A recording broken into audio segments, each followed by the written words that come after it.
एक लड़की के गाल पर थप्पड़ मारा, वो एसीपी भी, वो एसीपी का नाम भी हमें याद है, उस पुलिस कांस्टेबल का चेहरा भी याद है जिसने अपने डंडे के साथ एक लड़की के प्राइवेट पार्ट पे उसने आक्रमण किया। हमें याद है वो लड़कियां जिन्होंने उनके आंसू निकल रहे थे आंखों से और कह रहे थे कि पुलिस वाले उनको मां बहन की गाली दे रहे थे। हम भूलेंगे नहीं वो बच्चियों जिन्होंने कहा कि मेरे पीठ पे जो कपड़े थे उन कपड़ों को इस पुलिस ने फाड़ दिया। ये है असलियत कि हम सरकार से जवाब चाहते हैं और विशेष रूप से गृह मंत्री से जवाब चाहते हैं। गृह मंत्री से हम जवाब चाहते हैं। मेरा कहना है सर, गृह मंत्री से हम जवाब चाहते हैं। गृह मंत्री आए और सदन के अंदर बोले कि क्यों आपने पुलिस के द्वारा बच्चों पर ये दुर्व्यवहार किया, बच्चों के पर आपने आक्रमण किया, बिहार में आपने AK-47 का इस्तेमाल किया। ये नौबत है, ये नौबत है। एक लड़का था हरे शर्ट में, वो पुलिस को बोलना कि हाँ मार, मुझे मारो, मारो सर मारो। उसमें वो भगत सिंह का जज्बा हमें दिखाई दिया। एक मां ने एक आशीर्वाद के साथ अपनी बेटी को भेजा, एक बाप ने अपने बेटे के पीठ पे थपथपाकर उसको जंतर मंतर पे भेजा, और DU, IIT, JNU कहती है आप मत जाओ। 21 बच्चों की जान गई, आत्महत्या उन्होंने की। आपको शर्म नहीं आती इस सरकार को कि जिस मंत्री के तहत में 21 बच्चों ने अपनी जान गंवा दी, आत्महत्या की, जब उसने अपने मंत्री पद से इस्तीफा दिया, कल जब वो सदन में आए आपने उनको ऐसा माला पहनाया ताकि जैसे वो पाकिस्तान से जंग लड़के आए हैं, ऐसा माला पहनाया, ऐसा उनका वजूद उनको बढ़ा किया मानो कि वो पाकिस्तान से जाकर सीमा पे जाकर जंग लड़के आए हैं। ये है उनकी सच्चाई। दुख लगता है सर। आज ये बात प्रधानमंत्री आते हैं इंस्टाग्राम के रील पर, वो अलग बात है कि जो पहली कैबिनेट बैठक हुई उस कैबिनेट बैठक में शिक्षा को कैसे सुधारा जाए, पेपर माफिया को कैसे खत्म किया जाए, पेपर सेटर के माफिया को कैसे खत्म किया जाए, पेपर सॉल्वर के माफिया को कैसे खत्म किया जाए, टेस्टिंग सेंटर के माफिया को कैसे खत्म किया जाए, प्रिंटिंग प्रेस के माफिया को कैसे खत्म किया जाए, कोचिंग सेंटर के माफिया को कैसे खत्म किया जाए, सिलेबस कैसे स्कूल के सिलेबस के साथ मिले, आउट ऑफ सिलेबस परीक्षा के पेपर ना आए, CBSE के OMR में धांधली न हो, इन सब चीजों पर व्यापक चर्चा करने के बजाय प्रधानमंत्री मोदी जी कहते हैं इंस्टाग्राम पर और ध्यान दो, इंस्टाग्राम पर और ध्यान दो। और प्रधानमंत्री जब आते हैं हाई पावर कमेटी की बात करते हैं, तो 2 साल पहले जो के राधाकृष्ण की जो हाई कमेटी थी उसका क्या हुआ? 2 साल हाई कमेटी आपने गठन की, प्रधानमंत्री केंद्र सरकार के निरीक्षण में एक हाई कमेटी बनी, के राधाकृष्ण फॉर्मर इसरो के चेयरमैन। अगर वास्तविक में उन्होंने इतना बढ़िया काम किया तो 2 साल पश्चात ही आज क्यों दोबारा ऐसा पेपर लीक हुआ? सरकार ये दिखाना चाहती है कि ये बहुत गंभीर है। पिछले कुछ दिनों में पता चला कि NTA के लगभग 47 लोगों को बदला गया। सर, मैं इस सरकार से मैं ब्यौरा चाहूंगा कि वे जो 47 लोग हैं जिनको आपने ट्रांसफर किया या सस्पेंड किया, कौन है वो? क्योंकि NTA की जो एक्चुअल सैंक्शन कैपेसिटी है, NTA की जो सैंक्शन कैपेसिटी है वो 34 की है, 34 की सैंक्शन कैपेसिटी है। ये 47 कौन है? कौन है ये 47? 34 में से तो शायद 10-11 वैकेंसियां हैं, 24 ही है जहां पर लोग बैठे हुए हैं। तो ये जो 47 जो सैंक्शन, ये कौन है? जो आउटसोर्स करके अपने लोगों को लाया NTA में, वो लोग हैं क्या? उसका ब्यौरा मिलना चाहिए।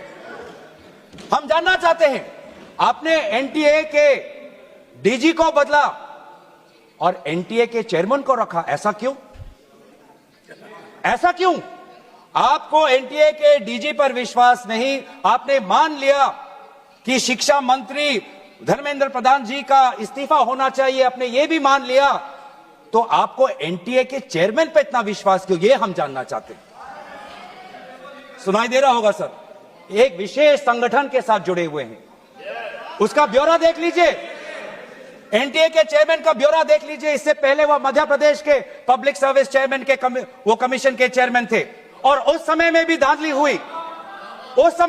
हुई, उससे पहले उससे पहले वो छत्तीसगढ़ में भी पब्लिक सर्विस कमीशन में चेयरमैन थे, उस समय में भी धांधली हुई। ऐसे इतने धांधली से जुड़े हुए व्यक्ति को आज भी इतने पेपर लीक होने के पश्चात भी आपकी सरकार बचा रही है।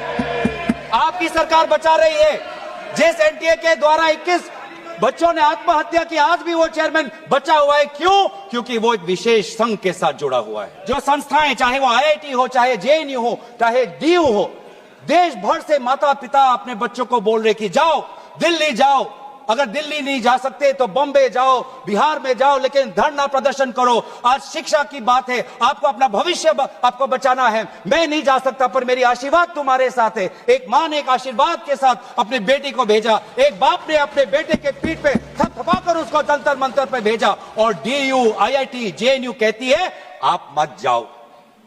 आज शिक्षा के विषय पर सारे दल संगठन सबने अपने अपने प्रदेशों में, चाहे महाराष्ट्र में हो, चाहे यूपी में हो, चाहे बिहार में हो, चाहे पश्चिम बंगाल में हो, चाहे या असम में हो, सब जगह विभिन्न राजनीतिक दल संगठन, और इन दल संगठन से अलग सारे युवा सड़क पे आ गए। सबने अपने शिक्षा की मांग की। और क्यों मांग की? उनके दुख को पहले हमें समझना चाहिए, उनके पीड़ा को हमको समझना चाहिए, वो उनके अंदर जो नाराजगी है उस बात को हमें समझना चाहिए। नहीं तो किसी का इतना साहस नहीं कि सड़क पे आके गर्मी बारिश, सड़क पे सोना, पुलिस की लाठी खाना, दिन दिन भूख हड़ताल पे रहना, सबकी इतनी साहस नहीं है। ये साहस कहां से आता है? ये साहस आता है उस दर्द से, जिस दर्द में अपने भविष्य को लेकर वो विवश हैं, जिस दर्द में अपने देश के भविष्य को लेकर वो विवश है, जिस दर्द को वो आज के समाज में उसको व्यक्त भी नहीं कर सकते, सरकार से सवाल भी नहीं पूछ सकते। दर्द के बारे में बात करते हुए गोपाल दास नीरज के गीत की बात करता है। वो व्यक्ति, जिस व्यक्ति से राहुल गांधी जी मिलने गए, उसने कहा, उसने हमें याद दिलाया कि नीरज की वो पंक्तियां, स्वप्न झरे फूल से, मीत चुबे शूल से, लुट गए सिंगार सभी, भाग गए बबूल से, और हम खड़े खड़े बाहर देखते रहे, कारवां गुजर गया गुबार देखते रहे। ये बच्चों की वो दुख है। क्या करें? हमारे पास पैसे नहीं है इतने कि हम पेपर खरीद पाएं। 30-30 लाख का पेपर हमें खरीदने के पास, हमारे पिताओं के पास इतने सामर्थ्य नहीं है। वो दुख है, वो नाराज है, और इसीलिए जब वो दुख से वो लड़ नहीं पाते तो आत्महत्या पर आ पड़ते। और एनसीआरबी में सर, आज देश की ये व्यवस्था, देश की असली ये है कि आज एनसीआरबी में, नेशनल क्राइम रिकॉर्ड्स ब्यूरो में, ये भी एक कारण है कि आत्महत्या हुई क्योंकि वो बच्चा एग्जाम में फेल हुआ।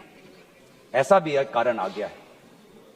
बच्चों की आत्महत्या, छात्रों की आत्महत्या लगभग 1 लाख से ऊपर बढ़ चुकी है। 1 लाख से ऊपर, जिसमें से 2000 ने तो साफ साफ कहा है, 2400 ने साफ साफ कहा है कि मैं फेल हो गया और इसीलिए मैं सुसाइड ले रहा हूं। बहुत लोग, बच्चों ने फैमिली, पारिवारिक कारण से, फैमिली रीजन से वो आत्महत्या उन्होंने की। लेकिन इसके पश्चात भी वे युवा आए, वो चाहे गुजरात से हो, वो चाहे महाराष्ट्र से हो, चाहे विदेश से हो, चाहे दक्षिण भारत से हो, महाराष्ट्र से, वो सब आए। और जब वो आए और दिल्ली की गर्मी, दिल्ली के बारिश से जब वो, जो उन्होंने उसमें जो दर्द है, उसमें जो संघर्ष है, उस संघर्ष को याद करते, उस संघर्ष को झेलने में उन्होंने याद किया सावित्री बाई फुले को।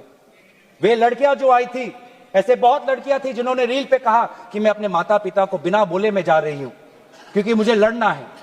ऐसे भी लड़कियां थी जिन्होंने कहा कि मैं छात्र नहीं हूं, मैं काम करती हूं, लेकिन मैंने भी कुछ साल पहले नीट का परीक्षा दिया था, मैं पहले अटेम्प्ट में मेरा पेपर लीक हो गया, कितना मानसिक मेरे पे दबाव बना मैं खुद समझ सकती हूं। आज अगले पीढ़ी के साथ, जिस समय मैं खड़ी नहीं हो पाई, मैं बाहर नहीं आ पाई, लेकिन आज अगले पीढ़ी के साथ मैं खड़ा होना चाहती हूं, मैं जाऊंगी आज। ये सब वहां पे आए क्यों? क्योंकि उन्होंने इतिहास को याद किया कि जिस प्रकार से सावित्री बाई फुले हो या फातिमा शेख हो, जिस प्रकार से समाज ने उन पर उत्पीड़न किया, लेकिन वो कभी भी अपने बाग से हटे नहीं। युवा लोग आए, एक लड़का था हरे शर्ट में, वो पुलिस को बोल रहा कि मार, मुझे मारो, मारो सर मारो।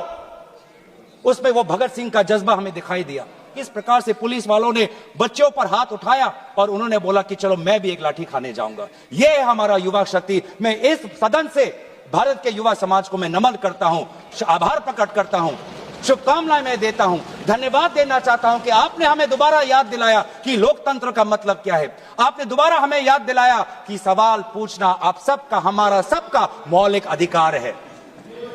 हमने वो भी देखा उस मध्य प्रदेश से आए हुए आदमी को जिसके सर पर खून निकल रहा था। क्यों? क्योंकि कांटों से भरा हुआ एक डंडा उसके सर पर पड़ा और उसने तब भी वो पीछे नहीं हटा। खून से लथपथ उसका चेहरा। उस समय भी पुलिस को ललकार रहा था कि देखो ये लोकतंत्र है, लोकतंत्र में जनता जनार्दन है, जनता प्रजा राजा होता है। ये है वहां की उस ताकत। मैं जहां पर हमने लोकतंत्र की ताकत देखी, वहीं पे हमने इस सरकार की क्रूरता भी देखी। हमने देखा आपने किस प्रकार से पैलेट गन का इस्तेमाल किया, हमने देखा किस प्रकार से आपने इलेक्ट्रिक बेटन का इस्तेमाल किया, हमने वो भी नजारा भी देखा कि किस प्रकार से एक पुलिस कर्मचारी ने एक लड़की के गाल पर थप्पड़ मारा। वो एसीपी का नाम भी हमें याद है, उस पुलिस कांस्टेबल का चेहरा भी याद है जिसने अपने डंडे के साथ एक लड़की के प्राइवेट पार्ट पे उसने आक्रमण किया। हमें याद है वो लड़कियां जिन्होंने उनके आंसू निकल रहे थे आंखों से और कह रहे थे कि पुलिस वाले उनको मां बहन की गाली दे रहे थे। हम भूलेंगे नहीं वो बच्चियों जिन्होंने कहा कि मेरे पीठ पे जो कपड़े थे उन कपड़ों को इस पुलिस ने फाड़ दिया। ये है असलियत। और इसीलिए बार बार हम मांग कर रहे हैं कि किसने आदेश दिया, वो आदेश कहां से आया कि पैलेट गन का इस्तेमाल हो? किसने आदेश दिया? किसने आदेश दिया कि आंसू गैस का इस्तेमाल हो? किसने आदेश दिया कि लाठी पैरों पे नहीं लाठी सर पे पड़नी चाहिए? किसने वो आदेश दिया? और इसीलिए बार बार राहुल गांधी जी ने भी चिट्ठी लिखी है और आज भी हम देखते हैं कि अब सारी हम बातें कर रहे हैं। आज इस सदन में, इस सत्र में इस विषय पर भाग इसलिए लेना चाहते हैं क्योंकि हम सरकार से जवाब चाहते हैं और विशेष रूप से गृह मंत्री से जवाब चाहते हैं। गृह मंत्री से हम जवाब चाहते हैं। मेरा कहना है सर, गृह मंत्री से हम जवाब चाहते हैं। यहाँ पर बैठे हैं सर, आज ये बिल क्यों आया है? ये बिल क्यों आया है? ये बिल क्यों आया है? ये बिल क्यों आया है समझना चाहिए। ये बिल इसलिए आया है कि गृह मंत्री के द्वारा भेजी हुई पुलिस लोगों के हौसले को कुचल नहीं पाई, इसीलिए ये बिल आया है। आपने उस धरना को खत्म नहीं कर पाया, इसलिए ये बिल आया है। हमने देखा ना सिर्फ दिल्ली में, बिहार में आपने AK-47 का इस्तेमाल किया। ये नौबत है। हमने इसीलिए मैं लोगों का धन्यवाद करना चाहूंगा और धरना प्रदर्शनकारी के साथ है जिन्होंने एक और हमें बहुत ही खूबसूरत गीत याद दिलाया, दिनकर का। अब जो सिर पर आ पड़े नहीं डरना है, जन्म में है तो 2 बार नहीं मरना है। ये जो लोगों ने आज जो संदेश दिया है लोकतंत्र में, दोबारा उन्होंने आज हमारे ऊर्जा जो दी है, इसके लिए सारे विपक्षी दल, हम भारत के युवा समाज के साथ है, छात्र समाज के साथ है, वे सारे जिन्होंने संघर्ष किया उनके साथ है। और आज भी अब चाहते हैं कि गृह मंत्री आए और सदन के अंदर बोले कि क्यों आपने पुलिस के द्वारा बच्चों पर ये दुर्व्यवहार किया, बच्चों के पर आपने आक्रमण किया और बच्चों के साथ आज उनके आंसू निकलते हमने देखने पड़े। इन सभी बातों के साथ मैं अपने वाणी को विराम देता हूं। धन्यवाद।